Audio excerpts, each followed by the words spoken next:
Okay, today we're going to make a vinegar barbecue sauce. Now, depending on where you are and what type of food you're using this with, oftentimes people do pork with vinegar barbecue sauce. But for today, we're going to go and make it a little bit red. I'll show you when we get there. Now, the first thing you'll need is 1 cup of apple cider vinegar. Pour that in. Next is we want to add a little bit of sweetness. So what we have here is some brown sugar. I'm putting in 1/4 cup. Depending on how much heat you want, we'll add cayenne pepper. Now I'm putting in about 1 1/4 teaspoon, but if you want a little bit more, a little less, that's up to you. We're going to add in 1 1/4 teaspoon of red pepper flakes.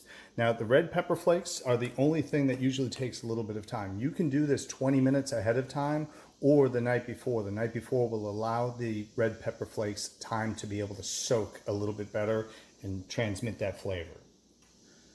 Now the last thing that we're going to add in is our tomato paste. And I've got a 6-ounce can here. This is a small can. I'm going to put in about 3 ounces. We're going to go ahead and see if this comes out to the consistency we're after, because we can always add a little bit more.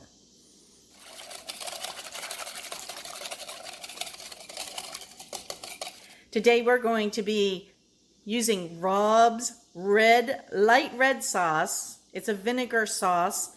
And this is going on brisket, so let's go ahead and just pour this into our carafe. And we'll show you the final pic of how this looks. Look at it, turned out to be the perfect amount inside that carafe. Little cruet. I always call it a carafe, but it is a cruet. And this way, people will be able to shake it up, pour it on their brisket today. Thanks for watching For the Love of Food.